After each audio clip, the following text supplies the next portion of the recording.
पापी व्यक्ति फलता फूलता क्यों दिखता है? पापी व्यक्ति के पास सारी सुविधाएं क्यों होती है? पापी के पास सारा धन रहता है, पापी के पास सब कुछ है, और जो पुण्यात्मा है, धर्म कर रहा है, उसके पास तो कुछ भी नहीं है।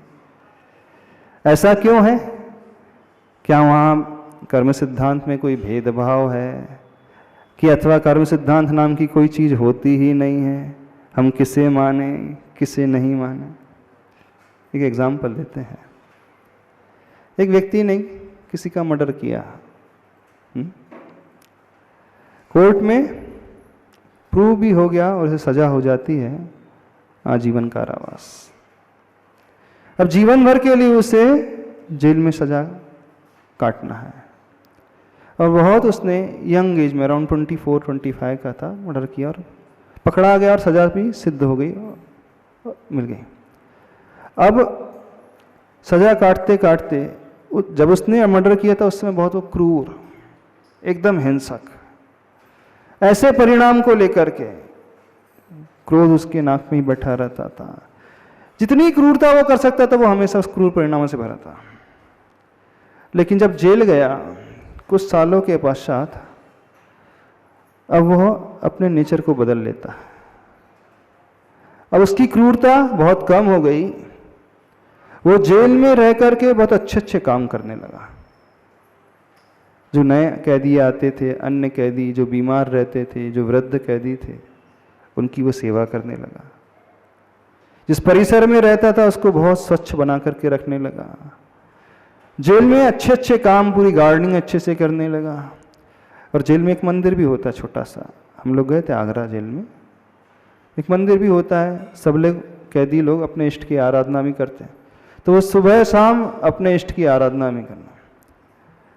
नया जेलर आता है, देखता है, बड़ा अचंभित रह जाता है, बड़ा गजब का इंसान है, इतना धार्मिक प्रवृत्ति वाला, इतना सेवा भावी, इतना ईमानदार, प्रातःकाल जल्दी उठ जाता है। अब उसे देख करके उसके मन में विचार आता है, इसे आजीवन कारावास क्यों दिया गया? इतना अच्छा इंसान है, इसे आजीवन कारावास क्यों मिल गया? अब हम आपसे पूछते हैं, क्या उसे आजीवन कारावास मिलना चाहिए? इतनी अच्छी सेवा भाव कर रहा है, वो सबकी केयर करता है, जो बीमार हैं, जो छोटे हैं, जो वृद्ध हैं, सबकी केयर करता है, और बहुत विनय से भरा हुआ है। उसके व्यवहार को देख करके हर एक व्यक्ति हतप्रभ रह जाता है, इतना भला मानस, और जिंदगी भर की सजा क्यों? पास्ट में उसने ऐसा क्राइम किया है, उसको तो फल भोगना पड़ेगा। लेकिन वर्तमान में तो बहुत अच्छा है वो, डॉक्टर साहब बोलना, वर्तमान में तो बहुत अच्छा जीवन जी रहा है वो, अभी कुछ भी गलत नहीं कर रहा, किसी को सता नहीं रहा, कोई हिंसा नहीं कर रहा, बल्कि उल्टा धर्म कर रहा है। सवेरे से शाम तक वो धर्म ही करने लगा, बहुत अच्छा, वो पुजारी भी बन गया, सेवा भी बन गया, जीवन भर बस ऐसे ही कर रहा है वो। अब क्या कर, ठीक है कि नहीं? अब आज वर्तमान में हमें बहुत सारे धार्मिक लोग दिख रहे हैं, मंदिर में आने वाले, पूजा करने वाले, सेवा भाव से भरे हुए, ये आज कर रहे हैं ना, लेकिन है बड़े गरीब, है बड़े परेशान, अभावों में रहने वाले, अपनी बेसिक नीड्स भी फुलफिल नहीं कर पा रहे। इतना समय मंदिर में देते हैं, गुरु की सेवा में दे रहे हैं, गरीब क्यों बेचारे? क्योंकि उनने पास्ट में बैड एक्शन किए। अब एक व्यक्ति मंदिर ही नहीं आ रहा है, जैसा आपने कहा, वो सारे पाप कर रहा है, वो जुआ वो खेले, वेश्यागमन वो करे, बिजनेस करे तो पैसा उसके पास ढेर सारा, कभी मंदिर आता ही नहीं, कोई दान नहीं दे रहा है, सारी सुविधाएं उसे मिल रही हैं, बहुत फल रहा फूल रहा, उसका बिजनेस दिन दुना रात चौगुना बढ़ते जा रहा। पहले एक दुकान थी, अब 2 हो गई, बड़ी बड़ी दुकानें हो गई, बड़ी, एक ही सिटी में नहीं, अब अलग अलग सिटीज में उसकी दुकान खुलती जा रही है, फ्रेंचाइजीज खुलती जा रही हैं। ठीक है नहीं? एक्यूमुलेटेड पास्ट उसका, एक्यूमुलेटेड पास्ट है ना, तो जो फल मिल रहा है पास्ट का है ना। आज वर्तमान में भले ही वो कैदी अच्छा बन गया है, लेकिन पास्ट तो उसका अच्छा नहीं था। आज वर्तमान में हमें भले मानस वाले दिख रहे हैं, अच्छे पूजा करने वाले, धर्म करने वाले, लेकिन पास्ट जो करके आए हैं इसके कारण उन्हें ये कॉन्सिक्वेंस मिल रहे हैं कि पैसा ज़्यादा नहीं है। और आज हमें दिख रहा है कि वो बहुत पाप कर रहा है, लेकिन पूर्व में बहुत पुण्य करके आया है, ठीक है, एक विद्यार्थी बहुत उद्यम करता है लेकिन फेल तो ईयर एंड में ही होगा ना, फाइनल एग्जाम ही होगी। जब फाइनल एग्जाम होगी तभी तो फेल डिक्लेयर होगा कि नहीं, कि आज मस्ती कर रहा है तो आज ही उसे टीचर कह दे कि नहीं तू फेल, ऐसा नहीं होता ना। टाइम उसे दिया जाता है, 1 साल का दिया जाता है, 1 साल के बाद फिर डिक्लेरेशन होता है ये स्टूडेंट फेल हो गया है। आज वो बहुत पैसा कमा रहा है और बहुत पाप कर रहा है, उसका टाइम तो आने तो, जब परीक्षा की घड़ी आएगी तब वो पता चलेगा कि वो फेल हो रहा है कि पास हो रहा है। मतलब नेक्स्ट बर्थ में उसको, नेक्स्ट बर्थ में नहीं, नॉट नेसेसरी नेक्स्ट बर्थ में, इसी वो कभी भी हो सकता है। जैसी उसकी मस्ती होगी, जैसा उसका कार्य होगा उसके अनुसार, और जैसा उसका पास्ट का एक्यूमुलेटेड पुण्य होगा उसके अनुसार होगा। पास्ट का उसका बहुत ज्यादा एक्यूमुलेटेड पुण्य है, अभी वो खत्म नहीं हो पा रहा है।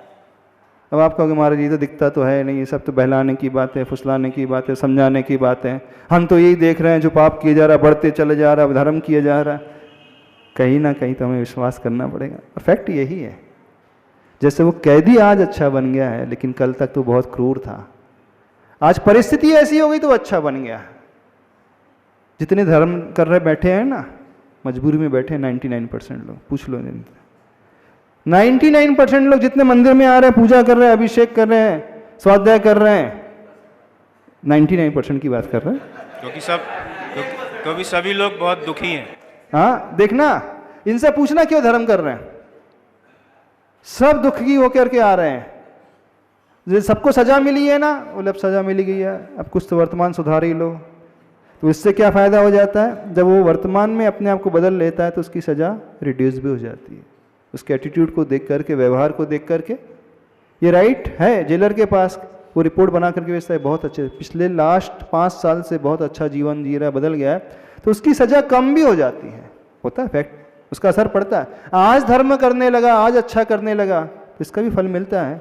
तो उसके जो तीव्र पाप कर्म का उदय का जैसा फल मिलना था उसमें रिडक्शन भी होने लगता है। अब आज वो बहुत उल्टा सीधा कर रहा है तो उसमें इंक्रीमेंट भी हो सकता है।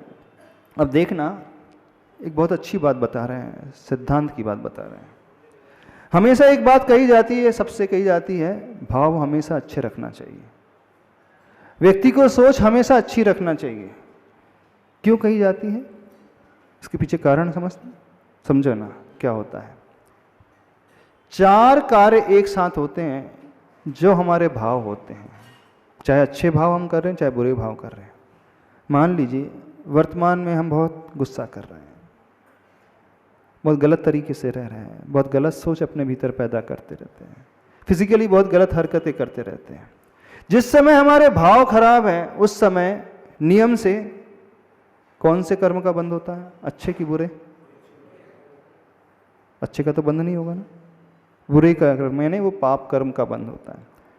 जिस समय जो कर्म बनता है, सिद्धांत कहता है उस समय नियम से पुराने कर्मों का संक्रमण उस रूप कुछ परसेंटेज में होता है। यदि व्यक्ति आज पाप कर रहा है तो उसके पूर्व के पुण्य कर्म कुछ परसेंटेज में पाप में कन्वर्ट होते ही हैं। इसे कहा जाता है बंधे अधा पवत्तो, यानी अधा प्रवृत्त संक्रमण जो होता है कर्म बंध के काल में होता है। एक क्या हो रहा है, पाप बंध रहा है, दूसरा जो पूर्व का पुण्य था वह भी कुछ परसेंट में पाप में कन्वर्ट होता है, तीसरा जो पूर्व का पुण्य था उसकी इंटेंसिटी कम हो जाती है, चौथा पूर्व का जो पाप कर्म उदय में आ रहा था उसकी इंटेंसिटी बढ़ जाती है। क्या क्या हो रहा है, 4 कार्य एक साथ होते हैं। जो नए सिरे से बनता है पाप, पुराना पुण्य था कुछ परसेंट में पाप में बदलता है, पुराना जो पाप था उसकी इंटेंसिटी पोटेंसी बढ़ जाती है, और वर्तमान में पुण्य का उदय आना था वो उसकी इंटेंसिटी घट जाती है।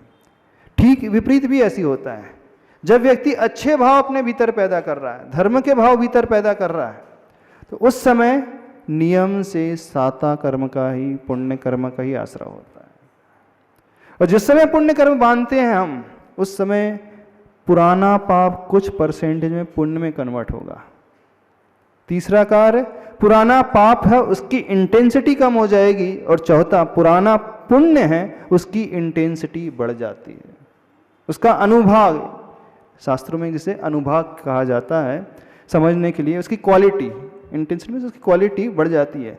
तो इसलिए कहा जाता है हमेशा हम अच्छे भाव रखें, यदि पुराना कुछ गलत भी है तो वह भी अच्छे में कुछ कुछ कन्वर्ट हो जाता है। जैसे वो कैदी, भले ही इससे गलती हो गई अज्ञान के कारण, भले ही क्रोध के कारण, समझता नहीं था, बहुत ज़्यादा गुस्सा आया, कंट्रोल नहीं रख पाया, मर्डर हो गया, उससे कर दिया। क्योंकि जो भी सज़ा मिलती है हम जो करते हैं अज्ञान के कारण, अथवा कषाय से प्रेरित होकर के, अथवा आलस और प्रमाद से भर करके ही करते हैं। यही कारण होते हैं, अज्ञान, प्रमाद और कषाय, और कोई कारण नहीं होते। जब भी गलती होती तो इन्हीं के द्वारा होती है। लेकिन जब उसे रियलाइजेशन होता है यार ये तो बड़ा गड़बड़ कर दिया मैंने, है ना, जब महसूस होता है नहीं करना चाहिए था, उस समय क्या करूं, कंट्रोल ही नहीं रख पाया, उस समय परिस्थिति ऐसी बन गई, ध्यान ही नहीं रह पाया, मैं जानता था कि गलत है लेकिन हो गया। अब बाद में वो पछताता है धीरे धीरे, तो अपने स्वभाव को बदलने की कोशिश करता है। और जैसे ही स्वभाव को बदलने की कोशिश करे, अच्छे विचार लाना प्रारंभ किया, तो कर्म सिद्धांत के अनुसार भी और लोक व्यवहार में भी वो जज उसकी जो सजा है कम कर देता है। होता है कई कैदी जो हैं पहले छूट जाते हैं। जो सजा सश्रम का कारावास था वो श्रम रहित हो, ना ज़्यादा मेहनत, जेल में तो रहेगा लेकिन मेहनत उसे नहीं करना पड़ेगा, बहुत पसीना नहीं बहाना पड़ेगा। तो ये वर्तमान के एटीट्यूड पर बहुत कुछ हमारे आधारित रहता है। इसलिए हमें ये सोचना चाहिए कि हम वर्तमान में कैसे भाव करके रह रहे हैं। चाहे हम अच्छे करेंगे बुरे करेंगे तो उसका फल हमें उस रूप में मिलेगा ही, मिलेगा ही, उसे कोई नहीं बदल सकता, कोई नहीं रोक सकता। इस बात को समझो सभी। माइक से, हाँ क्या चल रहा है? मतलब drugs, alcohol, weapons, animal killing, हाँ चल रहा है 20-30 ईयर्स। ऐसा आज का नहीं कि आज करने लगे, तो इतने समय में उनको रियलाइज नहीं हुआ कि आई एम रॉन्ग। सारे कैदी को रियलाइजेशन नहीं हो सकता। जो आतंकवादी है उन्हें रियलाइजेशन नहीं होता कि हमने गलत किया, बोलते बोलते नहीं, वो जस्टिफाई करते नहीं हमने सही किया, वो झुकने को तैयार ही नहीं होते हैं, पश्चाताप करते ही नहीं हैं। हर टाइप के कैदी होते हैं। कुछ होते हैं जो महसूस कर लेते नहीं ठीक नहीं किया, लेकिन कुछ है नहीं करते, नहीं हमने ठीक किया, उसने मेरे साथ ऐसा किया तो मैं तो बदला लिया मैंने अपना, मैंने थोड़ी गलत किया। जैसे कमठ का जीव है, उसे रियलाइजेशन नहीं हुआ कि मैंने गलत किया, वो हर भाव में आकर पार्श्वनाथ भगवान के ऊपर उपसार करता गया, उसे कभी महसूस नहीं हुआ। कब जाकर के महसूस हुआ? जब भगवान को केवल ज्ञान हो गया, समोसरण लग गया। उस समोसरण में जब वो जाकर के बैठा, भगवान की दिव्य ध्वनि खिल रही थी, तब उसे महसूस हुआ अरे मैंने बड़ा गलत कर दिया। और जब रियलाइजेशन तभी उसको सम्यक दर्शन हो गया। देखना विचित्रता, देखना सम्यक दर्शन किसके चरण में हुआ? पार्श्वनाथ भगवान के चरणों में सम्यक दर्शन हुआ उसे। यानी जिसके ऊपर उसने उपसर्ग भवो भवों में, 10 भव की हिस्ट्री पढ़ो, भगवान का चरित्र पढ़ना, हर भव में उस जीव ने उनको मारा है। चाहे वो मरुभूति के भव में थे, उसके बाद मुनि महाराज बन गए तो अजगर के भव में आया, फिर वो मुनि बन गए स्वर्ग जाकर के, फिर वो भील के भव में आ गया, फिर वो नरक चला गया, फिर वो स्वर्ग गए, फिर वो तीर्थंकर बन गए तो थोड़े से पुण्य से वो देव बन गया था। उस समय वो उपसर्ग किया, लेकिन केवल ज्ञान हो गया तब महसूस हुआ नहीं है। यानी उसे क्षमा वहीं से मिली। भगवान की विशेषता देखना, भगवान ने ये नहीं किया तूने मेरे ऊपर उपसर्ग किया तब तुझे तो मैं उपदेश दूंगा ही नहीं, नहीं। यानी सुधार भी वहीं हुआ। जिससे बिगाड़ हो रहा था उन्हीं के चरणों में उसका सुधार हुआ। तो ये सुधार होगा तब जब हम रियलाइजेशन अंदर से करेंगे। अब ये लोग नहीं कर रहे तो उसके लिए क्या कर सकते हैं अपन? कोई व्यक्ति सुधरने को ही तैयार नहीं, उसे कितना भी समझाओ मानने को ही तैयार नहीं। अब वो कंट्री है, वेपन बनाई जा रही है, आक्रमण किए जा रही है, दूसरे देश पर प्रहार किए जा रही है। उनके पास अपने तर्क है, हम जो कर रहे हैं सही कर रहे हैं। सामने वाले के पास अपने तर्क होते हैं, मैंने जो किया सही किया। कमठ के पास हर जीव में भाव में तर्क था कि नहीं इसने मेरे पूर्व भाव में बदला लिया था मुझसे, मेरी इंसल्ट की थी, मुझे देश निकाला मिला था, इसी के कारण मरुभूति के कारण ही देश निकाला राजा ने दिया था, तो मैं तो उसे छोड़ूंगा नहीं। जब उसने मेरे साथ ऐसा व्यवहार किया तो मैं तो बदला लूंगा। मेरी शांति नहीं हुई एक भाव में बदला लेने से, हर भाव में मारूंगा मैं, है ना। कुछ लोग इतने कृष्ण लेष्या वाले होते हैं, ऐसे क्रूर परिणाम वाले होते हैं, उसको तो निपटाते हैं, पूरे खानदान को निपटा देते हैं। न रहेगा बांस न बजेगी बांसुरी, बोले सारी जड़ को ही समाप्त कर दूंगा। और कुछ ऐसे क्रूर है कि भाव में निपटाते हैं, हर भाव में आ जाएंगी। फिर वो कुत्ते बिल्ली का जो बैर, बिल्ली का बैर होता है ना जन्मजात, जितने भी आपसी में बैर रखने वाले, सर्प और नेवले का जो बैर होता है जन्मजात, सिंह आदि और हिरणों का जो बैर होता है जन्मजात, सर्प मेंढक का जो बैर होता है जन्मजात, वो भवों का बैर चला हुआ आ रहा है उनका। वो उस पर्याय में आ जाता है, वो दूसरी पर्याय में चले जाता है। तो भवों के बैर को वो छोड़ नहीं पाते, भुला नहीं पाते। तो ऐसी लेश्या वाले, क्रूर लेश्या वाले जीव होते हैं। लेकिन जब जब ऐसे परिणाम आएंगे तो उसका फल तो भुगतना पड़ेगा ही पड़ेगा। कर्म सिद्धांत कहता है कि नहीं, उसके बिना हम अपना उद्धार कर ही नहीं सकते। तो ये कोई बायस्ड नहीं है, ऐसा नहीं समझना कि भगवान के दरबार में तो ठीक नहीं हो रहा, पापी तो फल रहे हैं, पुण्यात्मा जो है बड़े दुखी हैं, कष्ट में है ना। पुण्यात्मा कष्ट में नहीं है, दुखी थे, इस कारण पुण्यात्मा पुण्य का कार्य अभी वर्तमान में करने लगे। जो पहले से पुण्यात्मा होता तो दुखी रहते ही नहीं। वो जितने भी आज पुजारी दिख रहे हैं मंदिर में, धर्म करने वाले, वे दुखी थे, इस कारण धर्म करने लगे हैं। अच्छा, पूछ रहे हैं हम आपसे, मुख्य कारण तो ये है ना, किसी को शरीर का दुख है, तन का दुख है, किसी को धन का दुख है, किसी को मन का दुख है, किसी को बेटे का दुख है, किसी को बेटी का दुख है, किसी को बहू का दुख है, किसी को सासू का दुख है, किसी को व्यापार का दुख है, सबको दुख है किसी ना किसी प्रकार का। और इसी कारण बहुत अच्छे से आकर के अभिषेक करते हो, शांति धारा भी क्यों करते हो? महाराज जी आज कोर्ट की केसी है, शांति धारा कर रहा हूँ, आज फैसला है, आज वो सौदा करना है, उसके लिए शांति धारा कर रहा हूँ, वो सौदा अच्छे से हो जाए। हाँ, अब जो सुख के दिनों में करेगा, जन्मदिन कर रहा हूँ, हाँ ये अच्छी बात है, ये धर्म सही है, ठीक है ना, विपत्ति नहीं है, आपत्ति नहीं है, अनुकूलता है। अनुकूलता के दिनों में मैं कर रहा हूँ, तब मानना कि हाँ वो धर्म कर रहा है, अंदर से कर रहा है, कोई स्वार्थ से नहीं कर रहा। अभी तक अधिकांश का जो धर्म होता है दुख के कारण। एक कहावत आती है, आर्ता नरा धर्म परा भवंती। आर्ता नरा धर्म परा भवंती, यानी आर्त का मतलब होता है दुखी। दुखी मनुष्य जो होते हैं स्वतः ही धर्म में लग जाते हैं।